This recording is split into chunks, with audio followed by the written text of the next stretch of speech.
Hello Libra, Sun, Moon, Rising, and Venus signs. Kamusta kayo? Sana po ay nasa mabuti kayong kalagayan.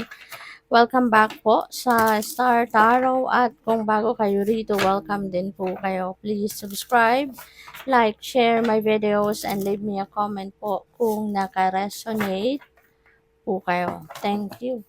Libra, first card, Five of Pentacles. Ayan. So, Libra, ang iba sa inyo, maaaring feeling down ngayon. No? Feeling down, feeling gloomy, ganon. Kasi baka may mga pinagdadaan ng medyo difficulty, no, pagdating sa pera.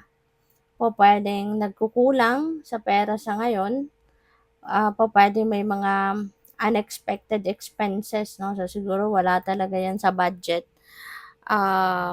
Kaya yun, maaaring ito yung challenge ninyo sa ngayon. But don't lose hope kasi lahat naman ng problema may solusyon yan.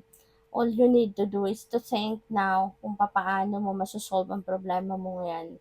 Saan ka kukuha, paano ka makakakuha, 'di ba, ng pangtugon sa kung ano man ang pangangailangan mo sa ngayon. Okay? So, yun, kailangan mo din pag-isipan yun. So, what else? Dala-dalawa. So, we have Two of Wands. Ayan. So, si Two of Wands, possible na ano to. Pwedeng may travel, may pinaplano kayong travel, no? Pwede yung travel na to related to opportunity.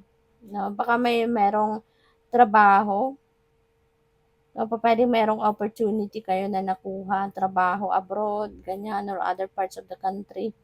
So, you may need to travel.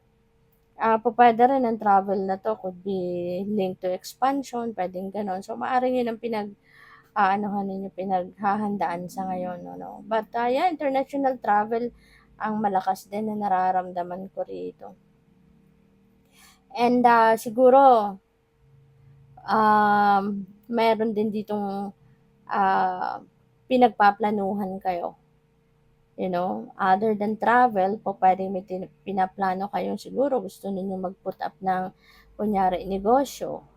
Or baka meron kayong pinagpaplanuhan, gusto kong mag-aral, gusto kong kumuha ng skills development, training or whatever related to that. Or kung ano pa, you know, meron kayong ini-strategize ngayon eh. Ano, baka meron kayong gustong gawing bagong venture, ganyan. So, yung pinagpaplanuhan ninyo yan. So, the moon. Ayan, kaya lang, siguro kung ano man itong pinaplano ninyo or pinag-iisipan ninyo, mag-strategize kayo sa ngayon, parang hindi masyadong, this is not, kumbaga, the perfect time, you know, para mapagdesisyonan mo na agad talaga. Masettle mo na yan. Kasi parang malabo pa, you know, pwedeng hindi pa ninyo nakikita ang lahat-lahat, no, about that plan ninyo. Parang hindi pa feasible para sa'yo sa ngayon. Kaya, tama yan, sige, kung ano lang ang nandiyan dyan, ano lang available, then yan ang i-consider ninyo sa ngayon. But maybe you need to wait a little more time pa bago kayo magdesisyon talaga, no? Or bago kayo mag-finalize hanggang sa magkaroon muna ng linaw talaga, no, na direksyon ang isip ninyo rito, okay? So, by the way, maraming salamat for subscribing. And if you haven't subscribed yet, subscribe na kayo. And also, maraming salamat din for not skipping the ads. Malaking bagay yan sa akin. And also, please click the join button sa baba ng video kung gusto niyo na mag-join sa membership. Okay? Salamat po. So, we have temptation. Ayan. Sabi dito, are you in denial about an unhealthy habit? Perhaps one that makes you feel guilty. This fairy says you have the power to overcome temptation. So, whatever it's, guys. Alright?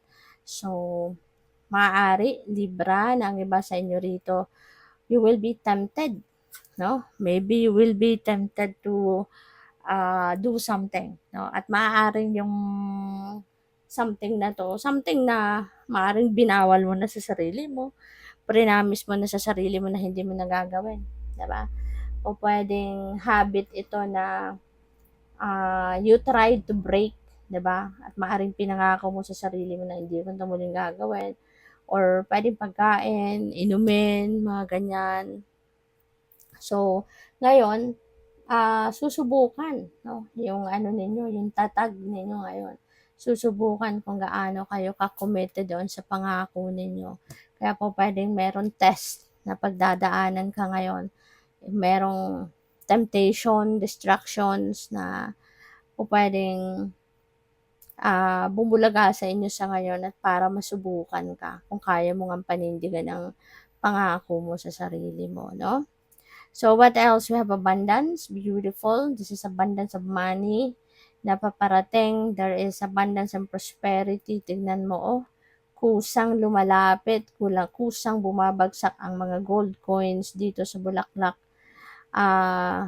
sa mga petals no, ng bulaklak na ito. Kaya po pwedeng ganun ang pasok ng pera sa inyo. You know? Maaaring ito na yung return of investment po na to. 'Di ba? O kung saan man magagaling puwedeng windfall of money ito, 'di ba? So, yeah, prepare yourself sabi dito for the incoming abundance. Kaya how are you going to prepare yourself for this? 'Di ba? Kailangang kumbinsihin mo yung sarili mo na deserve mo ito, yung mga blessing na ito. Yung financial blessing na ito ay deserve mo. Kumbinsihin mo yung sarili mo at saka tanggalin mo kung ano man ang mga negativity na nandiyan sa buhay mo, sa isip mo, sa damdamin mo, 'di ba? Any negative energies, mental blocks, mga ganyan, tanggalin mo na yan kasi that can serve as a barrier between you and this abundance. Okay? Para tuloy-tuloy ang pasok ng biyayang ito. Para wala na maging sagabal or walang maging barrier dito. No? Talagang kailangan mong i-align yung energy mo sa positive energy na to na abundance para tuluyan ang dumating ito sa buhay mo. Okay? So, what else? We have hope. Ayan. So, always hope for the best. Always hope for the best possible outcome.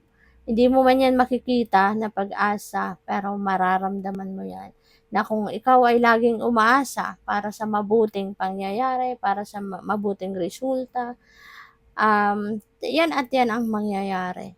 You know? When you are aligning yourself, diba, with hope and faith, ganyan. So, makakaasa ka na kung ano yung inaasahan mo talagang yan ang mangyayari. Diba? Kasi yung energy mo, ina-align mo dyan. Diba? Always remember, no, na kung positive ang energy mo, positive din ang dadating tulad nito. Diba? Kung negative ang iniisip mo, negative ang nararamdaman mo, syempre hindi dadating sa iyo yung abundance and the good things, diba, sa mundo. Kaya dapat, kung ano yung gusto mong ma-experience sa buhay, anong gusto mong mangyari sa buhay mo, yung isip at nararamdaman mo, i-align mo doon yung klaseng energy na yun. Okay? Para sigurado ka na yun talaga ang maa-attract mo. So, good luck po. Thank you for watching Love and Light. Namaste.